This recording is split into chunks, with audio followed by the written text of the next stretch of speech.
Traders, balik lagi di YouTube Traders Family bareng sama Pak Tito. Dan kali ini kita bakal ngobrol sama Pak Tito dimulai dari tahun 2009.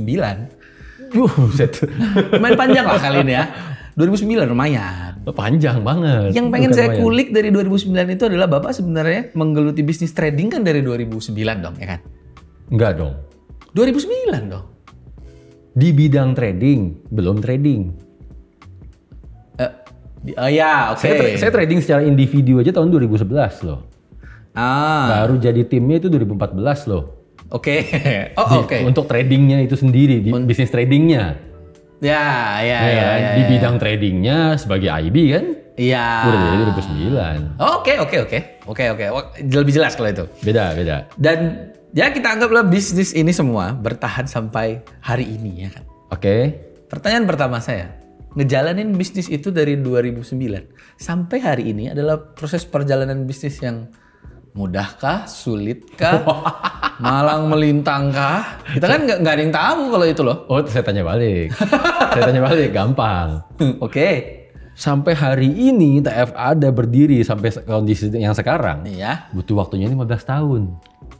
Benar, 15 tahun. 15 tahun itu artinya mudahkah? Malang melintangkah? Gitu. Saya mungkin boleh bilang saya serahkan mudah gampangnya lebih ke pebisnisnya sendiri dong. Susah lah. Kalau mudah nggak 15 tahun gitu kan. Begini, saya punya konteks kenapa saya nanya ini.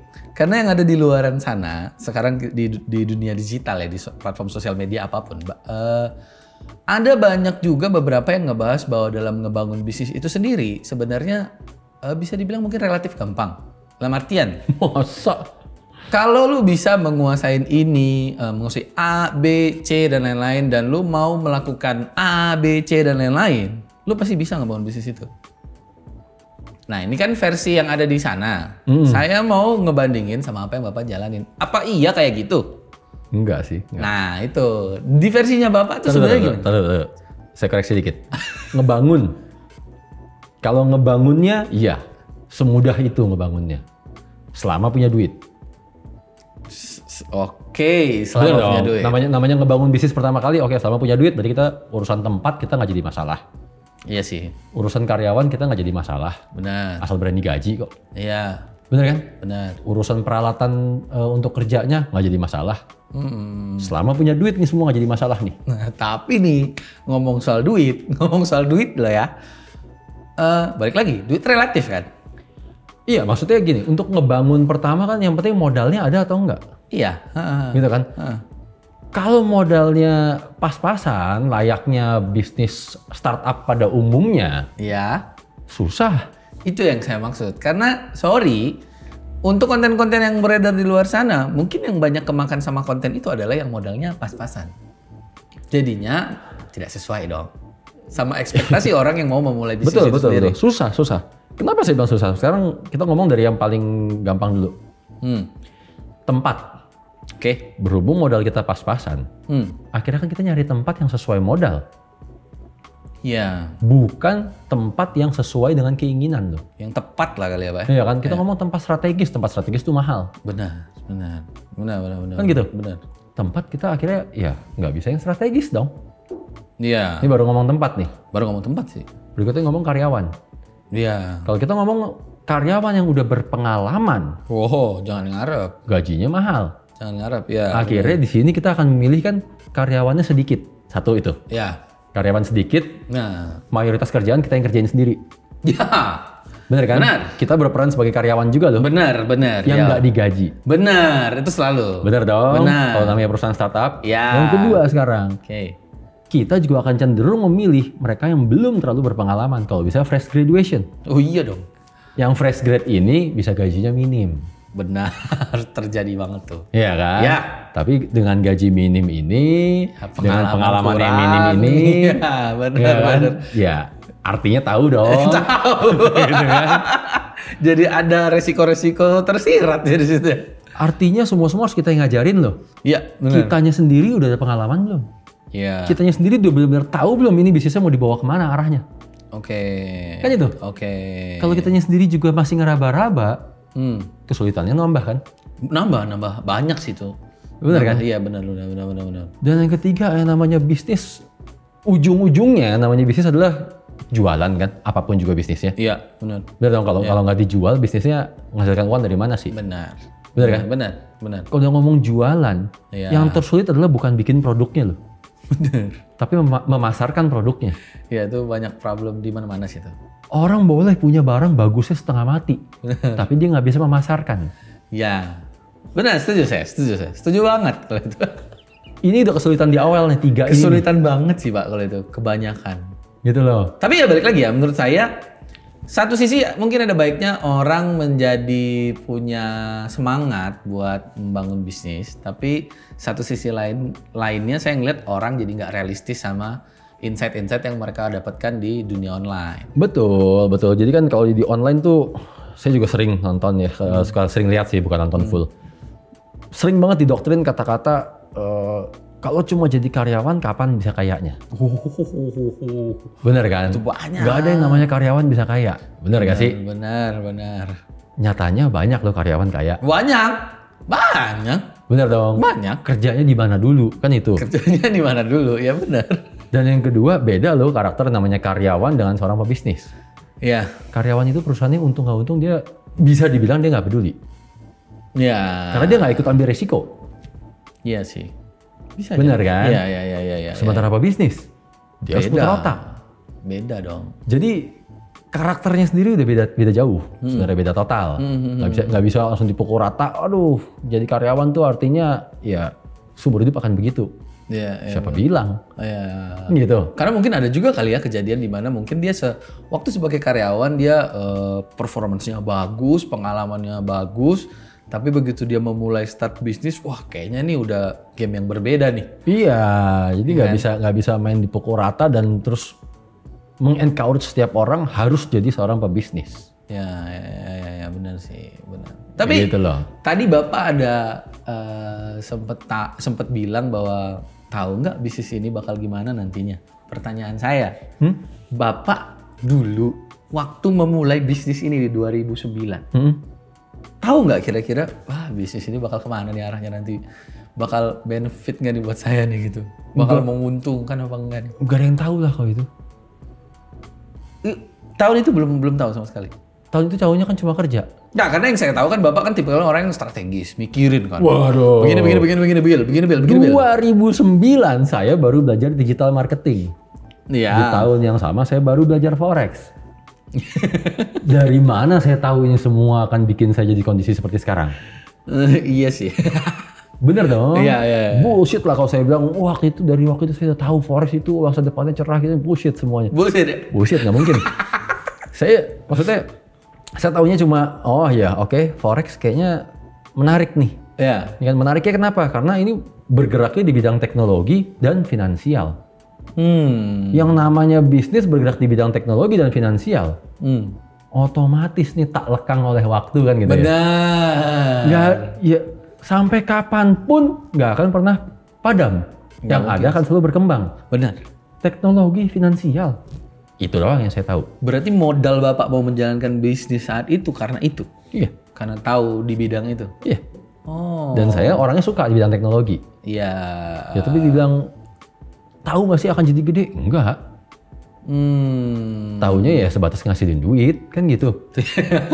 Dan tolak ukur besar di saya tahun 2009 sama tolak ukur saya besar di sekarang kan beda udah. Iya. Gitu. Tapi boleh tahu nggak? Maksudnya setiap kali orang menjalankan sebuah bisnis, pasti kan akan mendapatkan insight-insight dari manapun lah.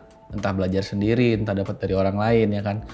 Faktanya hari ini orang bisa mendapatkan insight itu dari manapun. Betul. Ketemu langsung sama orang, ataupun banyak dilakukan orang lewat online. Betul. Yang mungkin di zamannya Bapak mungkin agak sedikit berbeda ya kan? Iya, belum populer lah. Apa iya Bapak nggak kena sama obrolan, udahlah gampang, lu tinggal begini, gue tinggal begini. Oh kena juga? Kena, saya banyak ikut seminar dulu. Taruh, kenanya nih gimana kalau versi Bapak? Ya yang sama lah ya, yang omongannya itu seakan-akan semua serba mudah. Bisnis itu semua serba mudah. Gitu kan, untuk ngejalanin segala sesuatu, untuk kita memulainya, semua serba mudah. Iya. Gitu kan. Iya, ada satu cerita lucu lah. Oh ada, oke bagus. Saya waktu itu banyak ikut seminar saya ikutin. Ini berarti tahun-tahun masih 2009. 2009 saya rajin ikut seminar. Oke. Banyak baca buku juga. Terus sampai ada satu kali seminar, waduh pembicaranya kelihatan bonafit sekali. Iya, ya. Gitu kan, pakai jas biasa lah, setelan bicara. Setelan seminar. Ya, setelan seminar. Gitu kan, sampai terus ya acaranya udah selesai, saya masih santai-santai. Dulu saya masih ngerokok kan. Oke. Jadi saya masih ngerokok, masih santai, masih ya mikirin gitu kan. Iya, Tadi omongannya, oh bener juga ya. Memproses. Iya, kayaknya gampang juga ngayal gitu kan. Oke. Udah sampai akhirnya saya mau pulang. Oke. Begitu saya mau pulang, saya ke basement dong. Mau ambil motor saya dong. Iya. Ya kan? Oke. Ketemulah sama saya pembicara ini di basement juga. Oh, oke. Terus? Disitulah saya melek. Ini orang ngomong tinggi banget tadi. Udah kayak dia seorang triliuner. Semuanya serba mudah. Oke. Kok hidup tuh kayaknya masih susah ya kan gitu ya? Tahu itu di mana? Ya kan saya di basement kan saya ketemu ya. Dia Ngerti saya. Ngerti. Jadi nggak sesuai sama setelan dong ya? betul. Oh, Ternyata oke. ini packaging doang nih orang nih. Mungkin kalau ngobrol sambil ngerokok zaman itu beda sih. Kalau nggak kena pas seminarnya beda lagi. Betul. Iya, secara nggak sengaja lah. Secara nggak sengaja. Jadi saya ngelihat walaupun dibilang apa ya, kayak saya langsung menjudge gitu kan. Nggak fair juga, tapi spontan yang saya pikirin, tadi dia ngomong nyetak duit miliaran tuh kayak hal yang mudah banget. Iya, gampang buat dia ya. Kalau dia udah nyetak miliaran kan dia nggak naik itu kan gitu. Iya, enggak ya. Ngerti saya, ngerti. Kan gitu. Ngerti. Kalau dia bisa ngucapin segitu mudahnya, dia bisa lakuin dong untuk diri dia sendiri. Ya, iya sih. Kan gitu. Iya sih. Di situ saya mulai mulai selektif. Saya akhirnya milih seminar nih. Nggak bisa nih ketemu orang-orang yang bungkusannya doang bagus. Bungkusan doang bagus, pinter ngomong, segala hal dibikin seolah-olah mudah sekali. Dan sering banget mengatakan mudah, cepet. Iya. Ujung-ujungnya yang dia jual adalah jasanya dia. Iya, sampai hari ini masih ada juga sih. Wah, dari tahun saya juga udah ada orang begitu. Iya. Mungkin sekarang dengan perkembangan teknologi ini makin horor ya. Lebih kejam. Iya. Karena sekarang kan semua melalui online. Iya. Orang bisa dengan mudahnya membuat citra dirinya orang sukses. Iya, selama jago ngedit sih bisa sukses sih. Betul. Kan kayak orang sukses aja pokoknya. Iya. Oke. Tapi Pak, dari tadi kita ngomong bisnis ya, yang dari tadi Bapak sendiri bilang kalau dari 2009 mungkin di bidangnya adalah bidang trading ya. Tapi kan akhirnya ada bisnis trading itu sendiri kan? Ada. Lebih gampang mana? Jauh lebih gampang bisnis tradingnya lah. Gimana? Kok bisa lebih gampang bisnis tradingnya? Kan Gini, maksudnya bisnis trading tuh di bisnis tradingnya sendiri aja tuh mungkin ya saat itu buat orang yang nyemplung di bidang itu kan pasti wah runyam juga nih gitu. Betul, karena mayoritas orang ekspektasinya bisnis trading adalah mencetak uang setiap saat. Ya kan, pemikiran orang adalah trading for living, artinya buka laptop, pencet-pencet langsung dapat duit. Tapi emang ya Bapak nggak pernah sempat ada kepikiran begitu. Oh, oke. Bahkan itu trading for living versi saya juga dulunya. Oke. Gitu kan. Ya sampai akhirnya udah mulai melek lah gitu kan. Cuma ya realitanya kan bisnis ada untung ada rugi. Kan gitu. Kalau kita masih pakai kacamata yang sama, bisnis trading artinya setiap saat maunya profit. Setiap hari harus profit, setiap minggu harus profit, setiap bulan harus profit. Sampai kapanpun nggak akan ada. Nggak akan pernah bisa.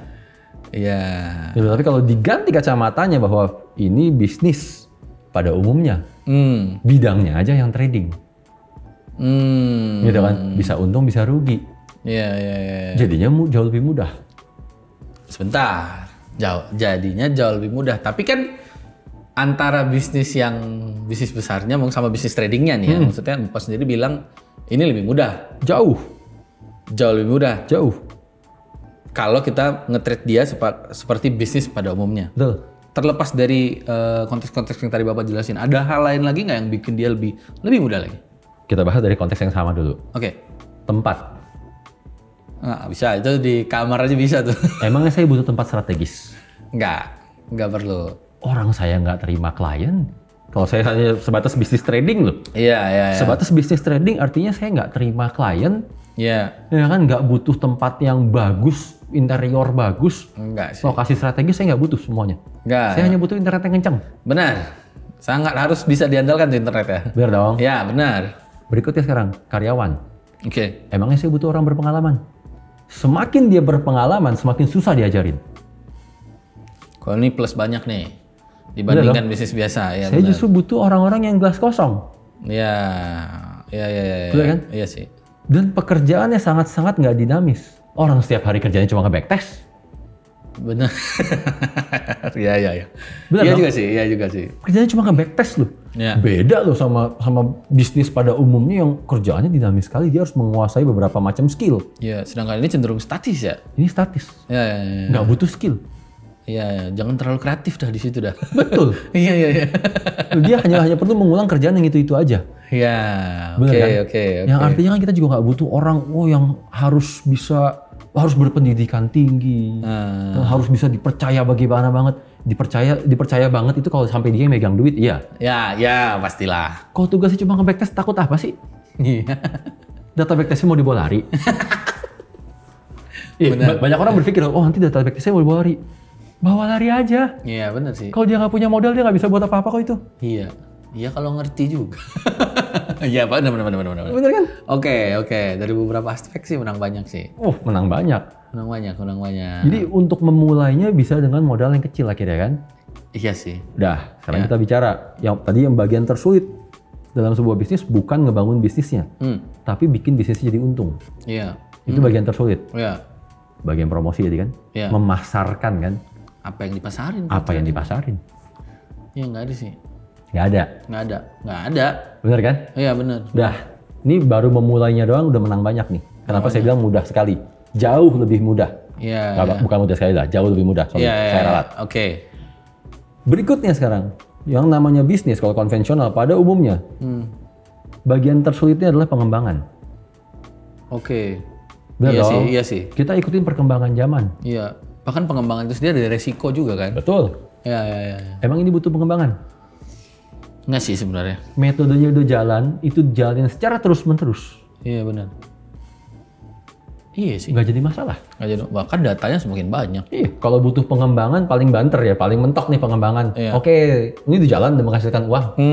Sekarang saya mau bikin semuanya jadi serba otomatis. Iya. Berarti saya akan cari orang-orang yang ngerti program. Ya. Untuk ini jadikan sebuah robot. Ya. Tapi cara bekerjanya mah tetap sama, cuman otomasinya doang Cara dirubah. bekerjanya sama. Ya. Jauh lebih mudah sih ya. Jauh lebih mudah semuanya. Benar, setuju sih saya, setuju. Cuman mungkin ya kalau mungkin di sekarang apa ya? Satu lagi. Oh, ada lagi. Satu lagi. Oke. Yang bikin paling kontras sebenarnya. Kenapa saya bilang bisnis tradingnya itu sendiri jauh lebih mudah? Karena dalam semua bisnis apapun juga, bagian tersulit adalah SDM. Itu bagian tersulit. Bukan soal rekrut SDM loh. Iya. Tapi menyatukan pikiran, menyatukan cara pandang, menyatukan visi misi, menyatukan kepentingannya. Itu sulit. Bener Sulit. Saat awal startup kita masih cuma mungkin 5 orang, gampang. Apalagi kalau 5 orang dekat semua, kenal semua. Gampang kalau. Semakin besar timnya, Iya. isi kepala orang beda-beda, kepentingan orang beda-beda.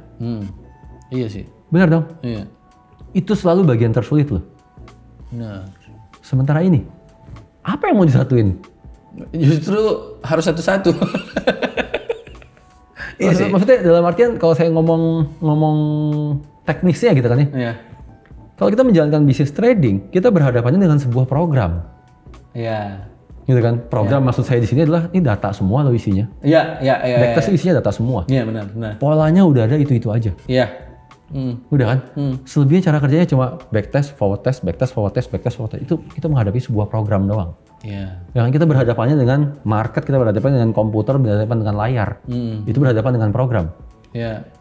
Bisnis TF lah, yang dalam versi besarnya Iya. berhadapan dengan berapa banyak orang. Banyak sekali ya, 200-an lebih ya kalau itu. Saya lebih pilih berhadapan dengan program daripada berhadapan dengan orang. Ya kalau ditempatkan di posisi itu iyalah. Program mudah sekali untuk diatur. Kan program. Iya. Orang susah banget buat diatur. Iya. Enggak, saya debat kali itu. Bener dong. Benar. Kalau itu dibandingin sih sulit. Betul. Tapi ya mungkin. Kebanyakan di luar sana, mungkin yang tidak bisa ngelihat sisi simpel dari bisnis tradingnya sendiri adalah mungkin karena kebanyakan orang juga udah kemakan duluan kali ya sama apa yang mereka konsumsi di luar sana ya kan. Betul. Jadinya satu, mungkin mereka merasa semua terlalu gampang dan saya ngelihatnya jadi nggak realistis. Betul. Bener dong. Dan bener-bener jadinya semua serba teoritis. Padahal fakta di lapangan kan nggak semua persis kayak teori yang lo makan. Betul. Jadi orang tuh apa ya? Mungkin bahasanya udah kemakan ekspektasi apa kemakan ilusi. Benar. Gitu kan, ngelihat dari sosial media kayaknya, oh ini orang sebentar doang udah sukses. Benar. Masih muda, udah kaya raya. Itu saya bilang tadi gampang ngedit aja ketipu dah. Betul. Akhirnya kan orang ekspektasi dari awalnya udah, bikin bisnis mengharapkan hasil instan. Iya kan? Benar. Bikin bisnis akan langsung untung. Iya. Pada kenyataannya nggak ada bisnis langsung untung sekali bikin. Iya. Gitu loh. Benar. Jadi semuanya akan jauh lebih mudah kalau kita realistis tadi. Iya. Bahwa ini biarpun ini bidangnya trading, ada untung ada rugi karena ujungnya adalah bisnis. Iya dong. Gitu kan? Hal itu bisa kita antisipasi kalau kita ngelihatnya, kita ganti kacamatanya bahwa jangan lihat sih, setiap hari harus profit. Iya. Setiap minggu harus profit. Iya. Setiap bulan harus profit. Mana ada bisnis kayak begitu? Bahkan setiap bulan pun ya. Iya. Setiap bulan pun tetap salah. Iya. Lihatlah per tutup buku itu loh. Iya. Kita mau bicara kuartal kayak, kita mau bicara per 6 bulan kayak, kita mau bicara per 1 tahun bahkan. Iya. Per tutup bukunya positif apa negatif? Iya. Kan itu harusnya ngelihatnya. Harusnya. Cuma karena mentalnya dari awal udah salah ya kan, mindsetnya udah salah. Jadi dari awal maunya asal buru-buru, mana katanya untung. Iya. Kok transaksinya rugi sih? Iya, balik nih, pengennya instan dia. Betul. Ya. Itu yang selalu bikin orang jadi apa ya buntu. Berasanya bisnisnya salah, bisnisnya gagal, atau bahkan trading ini salah. Iya. Gitu. Kenapa kita juga nggak bosen-bosen bilang trading adalah bisnis?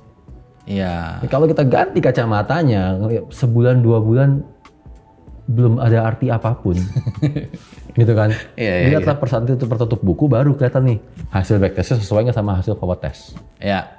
Gitu. Dan itu udah jauh lebih enak dibanding bisnis pada umumnya. Bisnis konvensional apapun. Iya. Karena aspek yang dilihat kayaknya lebih sempit ya, Pak. Sempit banget. Bukan cuma sempit, tapi kita bisa. Nah, ini saya pakai kata-kata instan sedikit ya. Kita bisa melihat dampaknya dalam jangka waktu yang lebih pendek alias instan. Kenapa? Saya akan bandingkan yang paling mudah aja contoh. Oke. Semua orang tahu yang namanya restoran ataupun rumah makan. Karena kita pernah makan di rumah makan, kita pernah di restoran. Ya pasti kebayang lah. Betul dong? Ya. Untuk kita tahu restoran kita jalan apa enggak, atau rumah makan kita jalan apa enggak, bisnis ini benar-benar untung apa enggak, kita seenggaknya butuh waktu 2 tahun loh. Ya. Itu pun banyak bias. Banyak bias. Ya kan, contoh misalkan, saya punya rumah makan. Rumah makan saya nggak gitu laku. Ya kan? Oke, kita tanya-tanya ke teman, kita tanya sama diri sendiri. Mungkin kita akan bilang, rasanya kurang enak. Iya. Bener kan? Bisa jadi tempatnya nggak strategis. Bisa jadi tempatnya nggak strategis saat saya nanya sama Bill. Iya. Bener kan? Saat saya nanya sama orang lain lagi, dia bilang, pemasarannya yang salah. Iya, bisa jadi juga. Banyak tuh jadinya. Tanya sama orang lain lagi, servisnya yang salah. Karyawan situ kerja salah-salah. Iya, atau harga lu masih kalah di pasar. Terlalu banyak aspek yang kita lihat loh. Iya kan? Benar. Bahwa setelah 2 tahun bisa jadi kita benar juga dia bilangnya tempat kurang strategis, kita pindah tempat. Sama nih kalau di trading lagi top up nih. Ya kan? Iya. Atau bahkan bukan pindah tempat tapi cuma dibilang, ternyata cuma tempatnya kurang dingin, tambahin AC, sama kan top up. Iya. Benar. Gitu loh. Benar. Tapi untuk kita menyadari ini jalan atau enggaknya, lama loh itu. Lama. Udah lama, subjektif. Iya. Benar dong? Iya, benar. Bandingkan sekarang sama bisnis tradingnya sendiri. Kenapa saya bilang ini jauh lebih mudah? Itu sih saya langsung kebayang. Dari data backtest kita, Iya. hanya dalam waktu 3 bulan. Hanya dalam waktu 6 bulan lah. Iya. Gitu kan, paling lama 6 bulan nih. Iya. Kita tuh bisa bilang loh, bahwa ini bisnis menguntungkan apa enggak. Iya. Bener atau enggak cara saya menjalankan. Layak jalan apa enggak? Iya. Betul. Dan ini enggak subjektif. Iya. Data. Angka semua tuh. Iya, benar. Kita mau backtest, semua tersaji oleh data. Kita forward test, semua tersaji oleh data. Iya, benar. Perbandingannya semua angka ketemu angka. Iya. Jadi namanya meleset, yang namanya kalau bisnis kita bicara margin of error. Iya. aduh itu di bawah 5%. Benar sih, benar. Setuju saya. Kenapa? Balik lagi saya bilang, bisnis tradingnya mah jauh lebih mudah. Iya, benar sih. Karena melihatnya lebih sempit ya. Betul. Ya. Ekspektasinya yang diganti. Ini masalah sih. Jangan setiap selesai transaksi maunya profit. Ya, makanya mesti hati-hati ya. Balik lagi hati-hati sama apa yang kita konsumsi. Kayak obrolan kemarin. Kalau enggak ya nggak akan pernah sejalan sama apa yang kita mau nih. Iya kalau enggak ya nggak usah bisnis. Susah bener. Yaudah ini buat yang mau bisnis aja lah ya. Iya. So it's now never end change your life. Bye.